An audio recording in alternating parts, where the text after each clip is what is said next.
If you ask any car enthusiast what the ugliest car ever made by humans is, there's a good chance they'll say the Fiat Multipla. The famous Italian minivan with its big bulge between the hood and the windshield, its headlights lost in the middle of nowhere, and its frog-like face that looks like it swallowed a vacuum cleaner, if you were born in the 90s like me, you definitely know it. And for good reason, it's always been the car that everyone makes fun of. The perennial joke of the automotive world, this model consistently tops lists of the world's ugliest cars, right alongside the SsangYong Rodius and Pontiac Aztek. In short, the Multipla is such a huge lapse in taste that it became legendary. And yet, it's official, the worst car in history will be back on our roads in 2028. Fiat just announced it. Why revive a car so criticized in an industry where everything is calculated down to the millimeter and every decision costs hundreds of millions? No one casually brings back a car name known worldwide for bad taste. It's like asking Raymond Domenech to coach the French team again instead of Didier. Some things in life aren't forgotten. And that's where it gets interesting, because today, the Multipla isn't just a source of mockery anymore, it's also become a source of nostalgia for many people who look at it fondly. There are even Multipla fan clubs that are growing in number all over the world, and believe me, using that specific name at this point in the brand's history is no coincidence. So in this video, we're going to try to understand how this ugly car is becoming a sex symbol again by analyzing its design from every angle. And I'm going to prove to you that this supposedly failed model is actually one of the smartest designs ever created. We'll also analyze the new model that was announced, showing this revival is mainly a gamble for Fiat, which reveals much about today's automotive industry.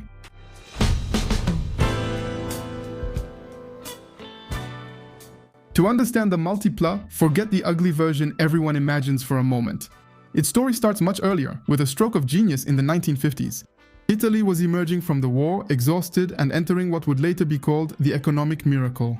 Millions of Italians were leaving the countryside for the cities. They needed to be housed, given jobs, and above all, they needed to be able to get around. Except that at the time, cars were not yet an everyday item. They were a luxury. Motorizing an entire nation was precisely the mission that Fiat set for itself, and it was from this obsession that the Topolino was born, then the 500, and then the 600. Tiny, inexpensive, and indestructible cars that put Italy on wheels. And behind these three icons, there was one man, engineer Dante Giacosa. So, Giacosa wasn't a stylistic designer. He was a pure engineer focused on efficiency. While other Italians aimed for beauty, he aimed for cleverness. And in 1956 at the Brussels Motor Show, he took this logic to a level no one had dared to reach before by presenting the Fiat 600 Multipla, and that was a masterstroke. Back then, all cars had the same design: a long front hood for the engine, the cabin in the middle, and a trunk in the back. Mechanics took priority, and passengers fit into the leftover space. Giacosa started with the 600, which had its engine in the rear, like the 500, and he had a simple but radical idea. If the engine's in the back, the front hood is unnecessary, so you could remove it, straighten the car's nose, and move the cabin forward over the wheels. The result is a small box with an almost vertical nose, a straight windshield pushed as far forward as possible, and a flat floor from end to end. And in this 3.5 meter long box, he fits 6 real seats on a very small engine, a 4-cylinder with 21 horsepower. Needless to say, we're not talking about a rocket here, but that's okay. Because Giacosa just completely reversed the automobile hierarchy. For the first time, people, not mechanics, are at the center of the project. And that might seem like a detail, but it's a philosophical revolution, because this principle of a flat nose and a cabin pushed far forward to free up as much interior space as possible is exactly the definition of a minivan. The modern minivan, the one that really took off in the 1980s, is generally credited to the Chrysler Voyager and the Renault Espace, both released in '84. Except that Giacosa had already laid all the foundations for this concept in 1956, 28 years earlier. Quickly, the 600 Multipla became a staple of the Italian landscape. Its strength was its versatility, and actually, its name says it all: Multipla, for multiple uses. It became the ideal taxi all across Italy, from Milan to Rome, as its flat floor and 6 seats made it perfect for a family and their suitcases. It became the small utility vehicle for shopkeepers. It was available as a van, a minibus, an ambulance, and Italian coach builders took it and made custom versions. In short, a real Swiss Army knife of a car designed as the ultimate family car, and at the time, that was no small thing. A car packed to the brim, setting off for a 600-km trip under the blazing sun on the way to their vacation, that's the worst possible scenario. In fact, it's still the case in 2026. The 600 Multipla was discontinued at the end of the 1960s after over 10 years on the market. And the name Multipla completely disappears for more than 30 years until Fiat decides to bring it back at the very end of the 1990s. The project is first shown as a concept at the Paris Motor Show in '96 before going on sale in Italy in 1998, and that's when the shock hits. The design is by Roberto Giolito, a young designer from the Centro style at Fiat, who follows Giacosa's philosophy from 40 years earlier to the letter: people first, style second. Technically, the new Multipla is built on the base of the Fiat Bravo, a compact car that's as ordinary as they come. Except Giolito takes this base and twists it every which way for one goal: space. He makes a car shorter than the Bravo, but much wider, and that width is the secret. It allows him to do something no one else was doing: put 3 seats side by side in 2 rows. 6 seats in under 4 meters, fitting 3 side by side in front. The technical solutions are very clever. The gear lever, for example, doesn't come out of the floor like everywhere else. It's raised up on the dashboard. This completely frees up the flat floor and allows for that front bench seat to be installed. The rear seats are removable to reach 1,900 liters of trunk space, and Fiat even pushes innovation further with the engine, offering a Blue Power version that becomes the very first production car to run exclusively on natural gas. In short, beneath its soft and playful appearance, this car is a demonstration of engineering, but visually, it's a total oddball. No one has ever seen anything like it, and a large part of the public simply finds it hideous. That's a word that will stick to it for 25 years. And that's where we come to the first big paradox. In the collective imagination, the Multipla is the ultimate symbol of a flop, an industrial mistake, a lack of taste that sinks a brand. Except that's completely false. The Multipla was never a failure. In Italy, it sells very well and even becomes a family bestseller. And over its entire career, until 2010, Fiat sold around 350,000 units, which is not insignificant. Entire families chose it knowingly, precisely because it was practical, safe, spacious, and didn't care at all about what others thought. Well, the craziest thing is that while people were mocking it, the Multipla actually entered the Museum of Modern Art in New York in 1999 as part of an exhibition on the cars of the coming century. That's right, the car once called the world's ugliest was shown in one of the great temples of contemporary art. And there's more. As for the press, Top Gear actually crowned it Car of the Year in 2000, then Best Family Car 4 years in a row from 2001 to 2004. Even the highly critical Jeremy Clarkson bows to the Multipla. It's a stroke of genius. We have a car that the general public points at, but families are fighting over, museums display, and the specialized press showers with awards. It is determined, hated, and adored at the same time. And it's exactly this tension over time that will turn it into a cult object. By the way, in 2004, Fiat, a bit embarrassed by the mockery, decided to restyle the Multipla to make it more tame, smoother, and more conventional. They removed the famous bulge and standardized the front end. But the result is that everyone agrees this toned-down version lost its soul.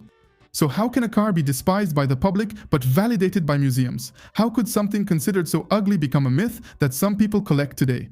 To answer that, we need to get into the details of its design. Because I'm going to prove something to you. Everything you find ugly about this car has a very specific reason for being, and you'll never be able to look at it the same way again.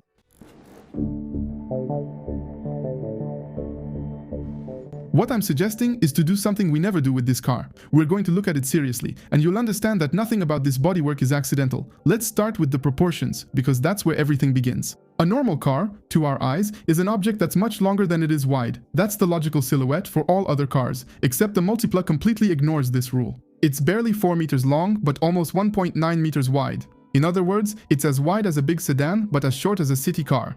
As a result, it looks visually compact and almost cubic, and it's precisely this unusual proportion that creates a sense of visual discomfort. Our brain is used to a stretched out car, and here it comes across a box. But this huge width isn't a whim. It's mainly a way to seat 3 people side by side. It's simply a direct result of its function.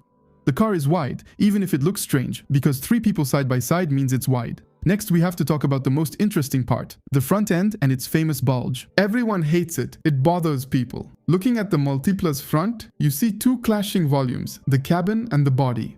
Usually, the junction between these 2 volumes should be as smooth as possible, and in the worst case, it's just a straight junction. But here, between the 2, there's the bulge. So why did Giolito do that? While drawing, he must have realized it was a bit strange. But he had to, because he wanted 2 things that seemed contradictory. On one hand, the car is designed on a technical base with an engine in the front, so it needs a hood. However, he also wanted the windshield pushed forward and vertical to maximize space and improve driver visibility. He solved this by adding a bulge to raise the roofline and move the driving position forward. To enhance the area, they placed 2 headlights at the windshield's base. That's where the famous face really makes sense. I've already explained in other videos that a car has a face and it conveys an emotion to us. Most designers today are looking for an aggressive face, with slit headlights that look mean. The Multipla is the complete opposite. The low headlights resemble 2 big round eyes, wide open, while the large windshield above looks like a bulging forehead. It has an expression of constant surprise, silly yet friendly. It really looks like a cartoon character, like a duck, a beluga, or something Pixar might have created early on. And strangely, this naive face creates a sense of attachment. It has the roundness of a baby, and you never really make fun of something so endearing in a mean way. Well, there's also the interior, and maybe that's the real masterpiece. Because you have to remember one thing, what the MoMA exhibited in 1999 wasn't just a funny-looking car, it was mainly this interior. And when you get inside, you understand. 2 rows of 3 seats face a dashboard with a single central block where everything is integrated. The gear lever sits high on the console, freeing the floor for a flat surface. The speedometer is offset so the driver can see the road. The door panels are designed as standalone products applied to the bodywork, almost stuck to the inside of the door. And we're not the only ones who notice all these design features in retrospect. At Fiat, they knew their work was unique and embraced it. The brand highlighted this personality and never pretended the Multipla was beautiful. On the contrary, in the launch ads they came up with slogans like "as if you were good looking" or "what are you looking at?" It's genius marketing because it completely disarms mockery.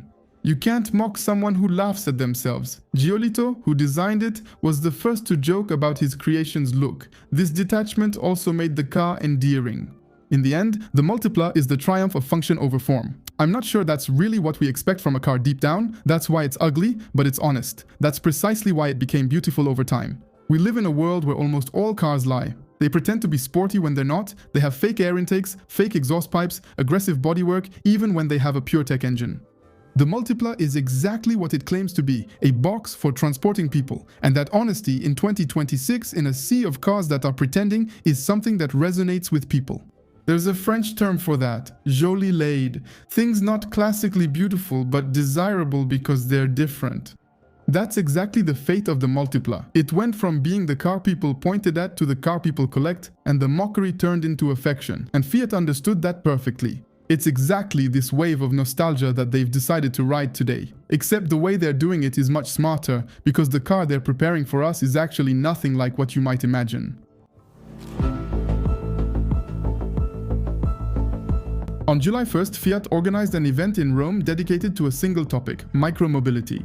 The Multipla isn't coming back alone as the main star. Fiat is presenting it as part of an ecosystem, alongside the small license-free Topolino and an electric 3-wheeler called Tris. 3 pillars for one goal, making Fiat the leader in ultra-compact urban vehicles. And at the top of this pyramid, presented as the brand's vision for the future, is this car called the Multiplina. The spokesperson for all this is Olivier François, the CEO of Fiat, who is also the marketing director for the entire Stellantis group. The car he's unveiling isn't a new minivan. Actually, it's not really a car in the classic sense of the word. It's an electric quadricycle. Basically, it's a bigger and more powerful cousin of the Topolino. This little car, that doesn't require a license, which you've probably already seen in the city, is the prettier version of the Citroën Ami. The Multipla falls into a category called L7e, the heavy quadricycle. In other words, it's a mini electric car that you can drive from the age of 16 and can go up to 90 km/h, but above all, with 4 real seats. That's incredible for this segment. The official presentation is scheduled for October 2026, maybe at the Paris Motor Show, and sales are set to start in early 2028 with a target price under 10,000 euros after subsidies. François Leboine, who also worked on the Grand Dépenda and electric Renault 5, designed it. And surprise, the Multipla looks nothing like the ugly 1998 Multipla we talked about in detail. We're looking at a monocoque silhouette, vertical nose, upright windshield, small headlights, which completely captures the spirit of the 1956 600 Multipla, and that's when everything becomes clear. The return of the Multipla name is actually hiding the comeback of the 600, whose name today is used by a car we'd rather not talk about. Fiat made a surgical choice by picking a name everyone knows, and that speaks to an entire generation, but for the design, they went 30 years further back to the original super cute one that almost no one knows. They keep the nostalgic name but ditch the awkward looks. After all, loving the Multipla is still niche. And if you want proof that this name is a calculated choice, several weeks before the Rome event, on May 21, 2026, Antonio Filosa, the new head of Stellantis, unveiled his big fast-lane strategic plan. And in the slides dedicated to Fiat's future, an image of our little quadricycle already appears. Except that at that time, it's called Quattrolino, a purely technical name derived from Topolino, which just means the 4-seater version, without any emotional weight or nostalgia. Between May and July, someone at Fiat decided to introduce the Multipla name to the general public. And suddenly, the car is no longer just selling 4 seats and a small battery, it's selling 70 years of Italian history, an internet legend, and a ready-made wave of nostalgia. And honestly, on paper, that's pretty well played. However, stepping back, this strategy reveals something less impressive about Fiat's true situation because it prompts the real question. Why is Fiat coming back to small cars through the quadricycle route and not with a real city car? The answer is a bit awkward. Making a real small car today, like a new Punto for example, costs a fortune. Crash tests, mandatory driving aids, pollution standards, all of that makes costs skyrocket, and on a small car, the profit margins are tiny. As a result, it's no longer profitable. Whereas a quadricycle like the Multipla escapes most of those constraints. Fewer regulations, lower costs, and a lower entry price. In other words, Fiat isn't coming back to the A segment through the front door with a real car, but through the window with a microcar. By the way, the head of Fiat, Olivier François, announced that this is Fiat's return to the historic A segment, except that technically, a quadricycle isn't even in the A segment. And that's the heart of the problem, because if Fiat is resorting to these kinds of tricks, it's because the brand isn't doing nearly as well as it wants to appear. It's still one of the pillars of the Stellantis group, but in France, in 2025, the brand saw its registrations drop by almost 40% in a year. In Europe, their market share has been collapsing for the past 10 years, and Fiat knows it. Olivier François himself admitted that never replacing the Punto after it was discontinued in 2018 was a mistake, even though Fiat used to dominate this segment in Europe. He also admitted that the all-electric gamble with the 500e didn't work out as planned, and if we take a step back, the picture becomes even clearer. The Stellantis group has been going through a storm since the end of 2024, with the all-powerful boss Carlos Tavares being pushed out and Antonio Filosa appointed in his place directly by John Elkann, the heir of the founding Fiat family. When the Multipla is unveiled, the group's top management is already in rescue mode, so it's not just a whim dreamed up by nostalgics. It's a decision made by a struggling brand that stays afloat thanks to the Eternal 500, which they've been spinning into endless variants for almost 20 years now, and with the Panda, which they're trying to relaunch with a huge goal of 500,000 sales per year by 2030. In the end, the Multipla is the symptom of a brand that, unable to invent the future, digs into the drawers of its past to reuse its strongest names on smaller, more cautious, and more constrained products, and we've already seen that elsewhere. That's exactly what Renault did with the R5, the 4L, and the Twingo. Reviving legends is reassuring because it sells and because it avoids taking risks. It's using nostalgia as a crutch. Except there's a cruel difference. When Renault brought back the Twingo, they updated the design of an icon that everyone loves. Whereas Fiat didn't dare to modernize its masterpiece and just made a new model with a nod in the name. In a way, that sums up the situation well. Fiat no longer embraces its past strengths, boldness, guts, and the courage to release things others wouldn't dare, but that could become cult classics 20 years later.